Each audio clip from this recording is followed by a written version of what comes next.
안녕하세요, 주식일보 한중입니다. 자, 오늘 에코인드림이 새만금 완공 관련해서 기사가 나왔습니다. 디일렉에서 기사를 좀 다뤘는데 오늘은 해당 기사를 보면서 어떤 내용을 우리가 좀 중점적으로 봐야 하는지, 그리고 제가 과거에서부터 계속해서 이야기해 왔었던 이 에코인드림의 가장 중요한 부분들을 다시 한번 좀 말씀을 드리는 시간 가져보도록 하겠습니다. 제가 확인해 보니까 12월 달에 제가 영상 촬영을 진행을 하고 촬영을 좀 안 했었던 것 같아요. 그래서 오늘은 에코인드림 관련해서 최근에 어떤 이슈들이 있었는지, 그리고 현재 주가 대비해서 우리가 어떻게 봐야 하는지까지 모두 말씀을 드리도록 하겠습니다. 자, 최근에 에코인드림이 주가 상승이 좀 나오다가 다시 좀 조정이 나오고 있는 상황입니다. 하지만 제가 이전부터 말씀을 드렸지만 에코인드림 같이 이 실적 성장이 꾸준하게 나올 수 있는 기업이 그렇게 많지가 않아요. 특히 2차전지 기업 중에서요. 그래서 제가 에코인드림은 저가가 이제 형성이 되면은 매집하는 구간이다라고 말씀을 드렸습니다. 그래서 이 구간도 제가 이따가 차트를 보면서 말씀을 드릴 거니까 참고해 주시면 좋을 것 같고, 오늘 영상의 킥은 적정 주가 최소 2배 업사이드라고 제가 이렇게 적어놨습니다. 관련해서는 제가 과거에서부터 꾸준히 말씀드렸었던 이 에코인드림의 적정 주가, 이것도 기사 보면서 제가 말씀을 드리도록 하겠습니다. 자, 그러면은 에코인드림 함께 보도록 하겠습니다. 자, 먼저 기사를 보면서 어떤 부분이 중요한지 여러분들에게 좀 말씀을 드리도록 할게요. 자, 기사 제목이 새만금 전구체 공장의 완공, IRA 대응 본격화라고 적혀져 있습니다. 사실 에코인드림은 최근에 이제 새만금 전구체 공장이 완공이 되면서 기존 5,000톤의 캐파에서 35,000톤으로 캐파 증설이 이루어졌습니다. 이건 여러분들도 다들 알고 계시죠? 이거 에코인드림을 투자하시는 분들 중에 이거 모르시면은 투자를 하시면 안 됩니다. 자, 해당 증축이 진행이 되면서 IRA에 대한 대응 본격화라고 이야기가 나와 있는데, 사실 여러분들도 아시다시피 이 전구체에 대한 쇼티지 관련돼서는 계속해서 이야기가 나왔었습니다. 2027년도에서 30년도까지 쇼티지 산업이 지속될 것이다 라고 이야기가 나오고 있는 상황인데, 에코인드림 같은 경우는 증설했던 이 35,000톤, 증설한 이 35,000톤 역시 아직까지도 좀 부족한 상황이에요. 뭐가 부족하냐면은 그만큼 수요가 많다라는 거예요. 공급하는 양이 35,000톤밖에 없는데 수요는 그 이상이라는 거죠. 일단 여기 지금 나와 있겠지만 유미코어를 통해서 SK온과 그리고 현대차 쪽으로 지금 납품이 진행이 될 텐데, 유미코어의 납품이 진행이 되는 게 연간 35,000톤에서 4만 톤이에요. 현재 에코인드림의 총 생산 캐파를 100%로 풀가동하더라도 약간 좀 부족할 것 같다는 물량이라는 거죠. 이게 지금 여러분들이 보셔야 될 게 뭐냐면은 단순히 현재 35,000톤까지 보는 게 아니라 현재 에코인드림이 계획하고 있는 10만 톤까지의 이 빠른 성장이 이루어질 수 있을 거라고 저는 생각을 하고 있습니다. 이게 무엇을 의미를 하느냐? 35,000톤을 가지고 우리가 적정 주가를 계산했을 때보다 추가적인 상승 여력이 빠르게 다가오고 있다라고 보시면 될 것 같아요. 자, 우선은 기사 내용을 좀 같이 살펴보도록 하겠습니다. 자, 에코인드림이 새만금 전구체 공장을 완공을 하면서 본격 가동에 준비를 돌입을 했다. 이곳에서 생산한 전구체는 벨기에의 유미코어를 거쳐서 이 SK온과 그리고 최종적으로 현대차 쪽으로 납품이 된다라고 보시면 될 것 같습니다. 관련해서는 사실 여러분들도 꾸준히 이슈가 나왔었기 때문에 알고 계실 거라고 생각을 합니다. 해당 35,000톤 관련해서는 제가 앞서 말씀을 드렸었죠. 대략적으로 1,800억 정도를 투자를 진행을 해서 캐파 확장을 이루어졌는데, 우리가 생각을 해야 될 게 뭐냐면은 과거에 제가 말씀을 드렸듯이 이 에코인드림의 호재는 뭐냐면은 딱 하나밖에 없습니다. 뭐냐? 바로 유증입니다. 이게 왜 유증이냐라고 생각하시는 분들이 계실 텐데, 뭐 고객사 확보나 이런 게 더 중요한 게 아니냐 이렇게 보실 수 있을 것 같아요. 하지만 유증이 먼저 이루어져야지만 고객사 확보가 가능합니다. 왜냐면은 현재 이 에코인드림이 가지고 있는 총 캐파는 35,000톤입니다. 35,000톤의 풀캐파로 가동을 하더라도 어디밖에 납품을 못한다? 유미코어에밖에 납품을 하지 못한다 라고 말씀을 드렸어요. 그래서 새로운 이 공급처를 찾고 새로운 공급처로 납품을 진행을 하기 위해서는 유증을 진행을 하고 공장의 생산시설을 이 증축을 해야 합니다. 그 증축을 진행을 하게 되면은 당연히 돈이 필요하고, 그 돈은 유증을 통해서 확보할 가능성이 굉장히 높다라는 거죠. 과거에도 유증 발표가 이루어지자마자 주가 상승이 굉장히 큰 폭으로 이루어졌습니다. 그래서 우리가 이 에코인드림을 볼 때는 주가가 떨어지는 시점에서 유증이 나오는 구간을 우리가 잘 봐야 된다라고 좀 말씀을 드리고 싶어요. 그 구간이 바로 주가를 만들거나 아니면은 추가적인 상승이 나올 수 있는 시점이다, 이렇게 좀 말씀을 드리고 싶습니다. 그래서 유증하는 게 굉장히 중요하다라고 좀 말씀을 드릴 수가 있을 것 같아요.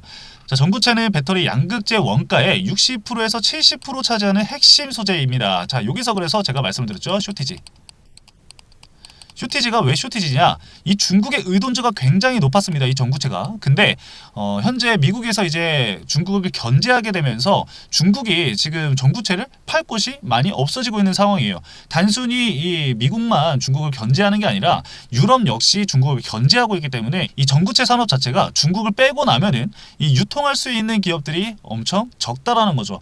거기서 이제 국내에서 볼 수 있는 기업도 역시나 이 에코앤드림과 뭐 에코프로 머티 정도를 좀 볼 수가 있을 것 같습니다. 그렇기 때문에 에코앤드림의 성장에 대한 의심은 저는 하지 않는다라고 말씀을 드린 거죠. 자, 그리고 이렇게 쭉 내려보면은 공급망 확대와 그리고 실적 그리고 이 생산 능력 확대에 관련된 내용이 나오는데, 이거는 뭐 사실 유니코아가 뭐 SK온이나 현대차 이쪽은 뭐 다 알고 있는 사실이고, 2030년까지 전구체 생산 능력을 10만 톤까지 확대를 하겠다라는 것도 내용을 알고 있는 상황인데, 사실 제가 봤을 때는 2030년보다는 좀 더 빠른 시일 내에 연간 10만 톤의 이 전구체 생산 능력을 갖추게 될 가능성이 굉장히 높다라고 생각을 하고 있습니다. 지금 시장에서 보면은 2차 전지에 대한 인식이 굉장히 좋지 않은데, 저는 절대 그렇게 보면 안 된다고 생각을 해요. 과거에는 사실 전기차 판매량이라던가 이러한 부분들이 좀 고평가가 되면서 거품이 좀 많이 꼈던 부분들이 있었죠. 고밸류가 있었던 부분이 있었는데, 해당 내용에 대해서는 사실 주가 조정이 이미 1년 한 6개월 정도를 걸쳐서 주가 조정이 이루어진 상황입니다. 그렇기 때문에 우리가 단순히 현재 2차 전지에 대한 부정적인 인식을 가지고 있을 게 아니라 앞으로의 주가 상승이 이루어질 수 있을 때, 그리고 이 2차 전지 전기차에 대한 성장이 이루어졌을 때 현재 주가가 저가 부근이냐라는 거를 판단을 좀 해봐야 되거든요.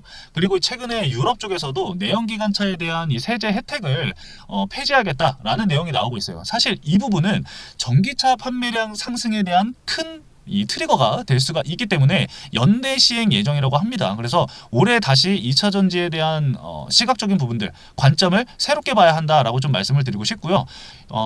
에코앤드림의 지난해 매출을 보면은 1,000억을 돌파를 했습니다. 그리고 영업이익 5억 원을 기록을 하면서 흑자 전환에 성공을 했는데, 자, 2025년도에 매출이 굉장히 중요합니다.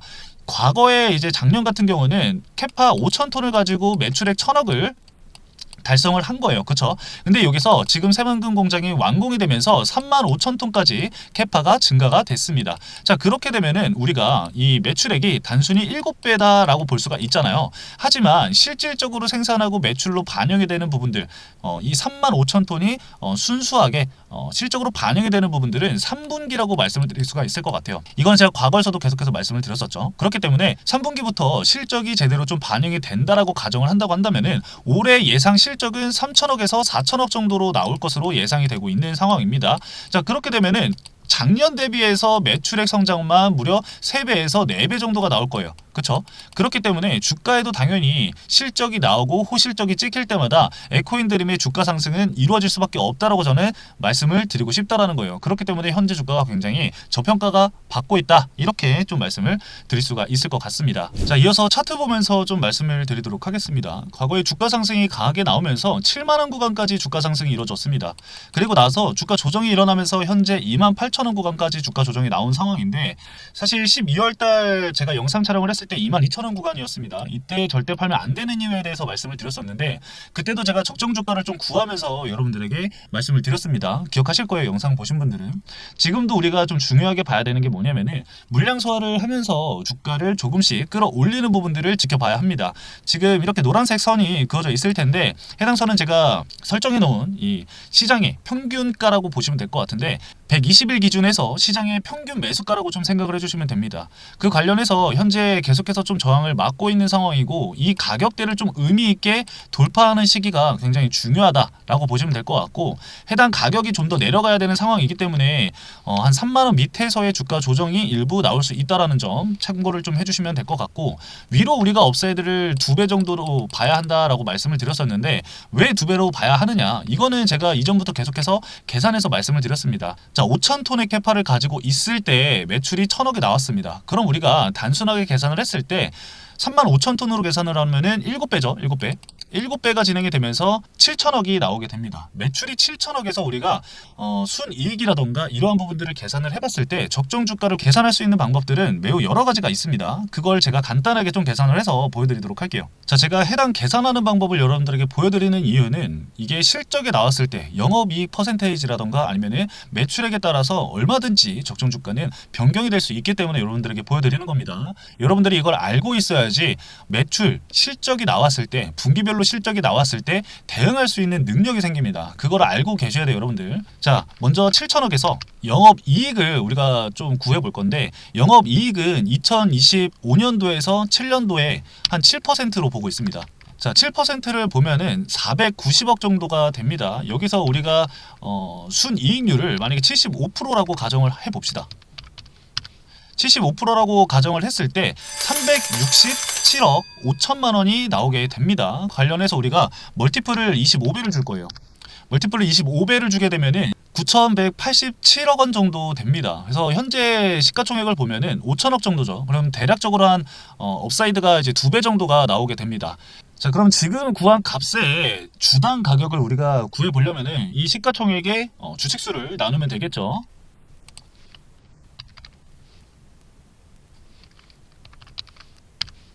자, 이렇게 구하면은 51,650원이 나오게 됩니다. 그러면은 현재 주가보다 굉장히 큰 폭의 상승 여력이 남아있다라는 거예요. 그러면은 당장 이 주가까지 주가 상승이 이루어질 것이냐? 그건 아니겠죠. 그러면은 우리가 뭘 봐야 하느냐? 실적이 실제로 제가 말씀드렸었던 내용처럼 실적이 반영이 되는지가 중요합니다. 만약 1분기 실적과 2분기 실적 그리고 3분기 실적이 나왔을 때 제가 이야기했던 부분들이 반영이 된다라고 한다면은 주가는 우하향하는 게 아니라 점점 이 앞서 물량들을 소화를 하면서 우상향을 하게 되겠죠. 그 부분들을 바라보면서 여러분들이 대응 전략을 구하시면 됩니다. 근데 단순히 제가 봤을 때 에코인드림 같은 경우는 5만 1,000원을 볼 게 아니라 2030년에 예정이 되어 있는 10만 톤을 기준으로 해서 여러분들이 주가 방향성을 좀 생각을 하시는 게 좋을 것 같다라고 말씀을 드리고 싶습니다. 뭐 10만 톤이라고 한다면은 현재 3만 5천 톤이니까 거의 한 3배잖아요. 이 3배로 우리가 주가를 계산을 하느냐? 그거는 아닙니다. 어떻게 계산을 해야 되냐면은 제가 아까 멀티플을 25배를 줬습니다. 하지만 10만 톤까지 적용이 될 거라고 우리가 바라본다고 한다면은 이미 주가는 어느 정도 상승이 나왔을 겁니다. 그렇게 된다고 한다면은 멀티플을 25배를 줄 게 아니라 한 15배에서 20배 정도를 줘야겠죠. 그 정도 주면은 대략적으로 한 10만 원 좀 넘게 주당 가격이 형성이 되는데 그거는 이제 우리가 어느 정도 이 에코인드림의 주가 상승이 이루어졌을 때 앞으로 생각을 해야 될 게 추가적으로 상승 여력이 어느 정도 남았는지 그 부분을 좀 고려를 해볼 수가 있겠죠. 그렇기 때문에 오늘 말씀드렸었던 내용들을 여러분들이 잘 이해하고 계신다고 한다면은 에코인드림이 주가가 하락한다고 해서 걱정을 하는 게 아니라 오히려 대응 전략을 어떻게 할지 그 부분을 좀 더 생각하게 되실 거다. 이렇게 좀 말씀을 드리고 싶습니다. 자, 오늘 중요한 내용들 굉장히 많이 말씀을 드렸어요. 결국에 에코인드림의 주가 상승 여력은 아직까지도 업사이드가 2배 정도 남았다. 이 부분 사실 이게 가장 중요하겠죠. 해당 부분과 그리고 에코인드림을 봐야 할 부분들이 뭐다? 바로 유증이다. 유증하는 시점을 우리가 꼭 지켜봐야 된다라고 여러분들에게 말씀을 드렸습니다. 그래서 관련해서 여러분들 유증이 나오면은 악재가 아니라 오히려 호재라고 생각을 해야 돼요. 근데 시장에서 유증을 진행한다고 해서 조정이 나온다? 그러면은 오히려 저가 매수 기회라고 우리가 판단을 해볼 필요가 있다. 이렇게 좀 말씀을 드릴 수가 있을 것 같습니다. 고객사 확보를 위해서는 어쨌든 증설을 진행을 해야 되기 때문에 증설을 하려면은 어쩔 수 없이 유증을 진행을 해야 돼요. 왜? 지금 현재 에코인드림은 자체적으로 돈은 없거든요. 그렇기 때문에 앞으로 벌어들이는 거에 대한 부분을 우리가 생각할 거지 지금 당장 얘네가 가지고 있는 현금 자체는 그렇게 많지가 않아요. 그래서 추가적인 이 고객사 확보라던가 이런 게 진행이 되려면은 유증을 진행을 해야 된다라는 점. 뭐 물론 회사채를 한다라던가 이러한 부분들도 분명히 있을 수 있겠지만 어쨌든 일단 가장 쉽게 접근할 수 있는 게 유증이기 때문에 우리가 이 부분 꼭 지켜보자 라고 말씀을 드릴 수가 있을 것 같습니다. 자, 여러분들이 이 에코인드림을 대응을 하면서 뭔가 추가적으로 단기적으로 대응할 수 있는 종목들이 필요하다라고 하시는 분들은 저희 주식일보 채널에서 운영하고 있는 이 무료 추천주를 제공해드리는 서비스도 있으니까요. 여러분들 댓글란 확인하셔서 여러분들 2주간 무료 추천주를 받아볼 수 있는 기회 놓치지 마시고 잡아가시길 바라겠습니다. 해당 영상은 여기까지입니다. 오늘도 시청해주신 여러분들 감사합니다.